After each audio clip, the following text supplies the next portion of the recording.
السلام علیکم، انوکھی کنٹینٹ سیمینرز اس کے تمام سننے والوں کو میں دل سے خوش آمدید کہتا ہوں۔ پہلے دوستوں، آج میں آپ کو خوفناک جنگل کی تیسری قسط سنانے جا رہا ہوں۔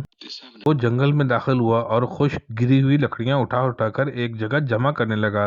لکڑیاں چنتے چنتے وہ جنگل کے وسط میں جا پہنچا تو سورج غروب ہو گیا اور چاروں طرف اندھیرا پھیلنے لگا۔ وہ اندھیرے میں واپس چلا تو راستہ بھول گیا اور وہاں نہ پہنچ سکا جہاں اس نے لکڑیاں جمع کی تھیں۔ اندھیرا گہرا ہو گیا اور اندھیرے میں کچھ نظر نہ آیا تو وہ ایک درخت کے تنے سے ٹک کر بیٹھ گیا کہ صبح ہوگی تو وہ روشنی میں اپنے گھر واپس جائے گا۔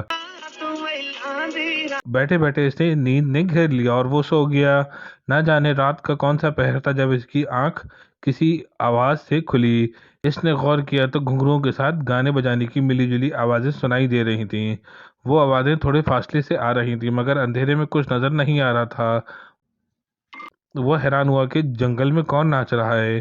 تھوڑی دیر گزری تھی کہ وہ آوازیں اس کے قریب آ گئیں تو شیخ چلی خوفزدہ ہو گیا۔ اس کا دل خوف سے دھک دھک کرنے لگا۔ اس نے آنکھیں پھاڑ پھاڑ کر دیکھنے کی کوشش کی مگر ناچ گانے والا کوئی نظر نہ آیا تو اس پر دہشت طاری ہو گئی۔ وہ کانپتا ہوا اٹھا اور درخت پر چڑھنے لگا۔ ایک بلند دو شاخہ پر پہنچ کر وہ بیٹھ گیا اور نیچے دیکھنے لگا۔ اب ناچ گانا اس درخت کے نیچے ہو رہا تھا جس پر وہ بیٹھا تھا مگر اندھیرے میں اب کچھ بھی دکھائی نہیں دے رہا تھا۔ یہ خیال کر کے نظر نہ آنے والے جن بھوت ہیں، دہشت کے مارے وہ کانپنے لگا۔ دفعتاً ناچ گانے کی آوازیں بند ہو گئیں اور عورتوں اور مردوں کی ملی جلی آوازیں آتی رہیں۔ شیخ چلی اور بھی ڈر گیا، نہ جانے یہ لوگ کون ہیں۔ وہ بالکل درخت کے نیچے تھے لیکن نظر نہیں آ رہے تھے۔ ان کی آوازوں سے لگ رہا تھا کہ وہ نظر نہ آنے والی مخلوق ہیں اور اپنی خوشیاں منا رہے ہیں۔ ارے میاں، دولہا دلہن کے لیے کیا پک رہا ہے؟ دفعتاً ایک واضح طور پر آواز سنائی دی، گوبر کا قیمہ اور ہڈیوں کا قیمہ۔ دوسری آواز آئی، لیکن مجھے تو آدم کی بو آ رہی ہے۔ پہلے نے ہنس کر کہا، ارے ہاں، مجھے بھی آدم کی بو آ رہی ہے۔ ایک عورت کی مسرت بھری آواز سنائی دی، مگر وہ کہاں ہے؟ دوسرے آدمی نے تیزی سے پوچھا، اگر میں نے اسے تلاش کر لیا تو کیا ملے گا مجھے؟ پہلے آدمی نے پوچھا، تمہیں اس کی سری پائے دیں گے، باقی ہڈیاں اور گوشت براتیوں کو کھلایا جائے گا۔ دوسرے آدمی کی آواز سنائی دی۔ یہ سن کر شیخ چلی کے اوسان خطا ہو گئے۔